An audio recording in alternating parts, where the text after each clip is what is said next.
大家好，我係天 Sir。咁今日想同大家分享一下，就係我哋劍擊對於一個新手嚟講，最好嘅防守係點樣做嘅。咁對於一個唔識劍擊嘅人嚟講啦，咁佢真係唔識劍擊嘛，就係睇個電視啊，睇人哋啲可能用把劍去比武啊等等嘅武俠片等等啦，或者西方嗰啲咧海盜啲打嚟打去用把劍拍嚟拍去去打對方嘅影片等等啦，咁都會有個誤解，就係以為劍擊嘅防守咪係用把劍拍對方把劍咯。咁但係其實我哋係唔建議咁做嘅，對於新手嚟講唔建議。即係你學咗一排嘅話，你會發覺有好多種應對人哋把劍嘅方法。但係對於新手嚟講，我哋都係有公式地教好啲先嘅。咁所以聽下我哋嘅理論啦。咁首先你要明白喎，點解我哋拍把劍冇用咧？我望一望嗱，而家如果我咩都唔做嘅話，我就咁行前，咁你要發覺我係會被擊中噶嘛。我唔想俾佢擊中，咁我會點啊？咁如果依照話拍對方把劍會點咧？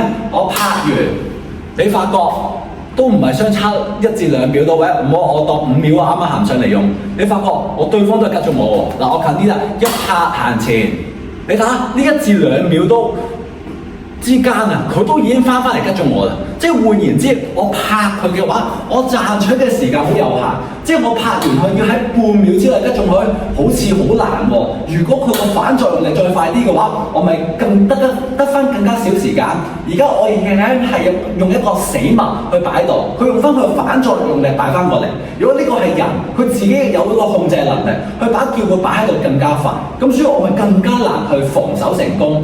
咁我哋確實對於一個新手嚟講，點樣防守係最好呢？嗱，我係唔建議拍嘅，因為頭先講咗拍嘅一個缺點係嘛。咁我會建議咩呢？係黐住對方把劍。咁你可以分為順時針嘅黐啦，或者逆時針嘅黐。咁我首先示範下順時針嘅黐先。嗱，首先我把劍啦係互相掂唔到住嘅。好啦，跟住我畫個 U 字或者畫個 O 字，由下邊兜上去。好啦，掂到一把劍啦，佢仲係指住我喎，而家呢個位置。我拱到佢指唔到我啦。好啦，而家我再行前，你會發覺佢把劍已經 over 咗我，咁我就可以黐住佢把劍去拮佢，因為佢已經拮我唔中啦嘛。咁所以我哋會建議係黐住拱開對方把劍，然之後再去拮佢。因為拍嘅話，反作用力嘅關係，佢好快就指翻住我。但係如果我擋實黐住嘅話咧，咁我就有得去上去啦。佢焗住，佢唔好用反作用力去破我呢一招，佢一定要控制自己把劍去避開翻，拉翻自己把劍出嚟先拮中我。即係唔係一個自然反應做到嘅嘢，係需要刻意控制嘅。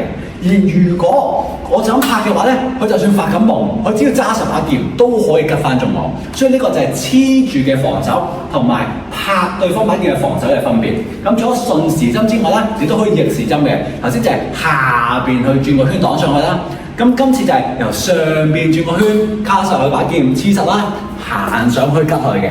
OK， 呢個就係大家可以學習下嘅，就係呢個順時針嘅防守啦，同埋逆時針嘅防守。但係最緊要記住係咩啊？係黐實對方把劍，黐實，就算拮都好，都係要黐實對方。因為當你而家黐實咗對方啦，但係你忽然間有下分開嘅話，佢把劍又係指翻住你㗎啦。所以要保持住黐實。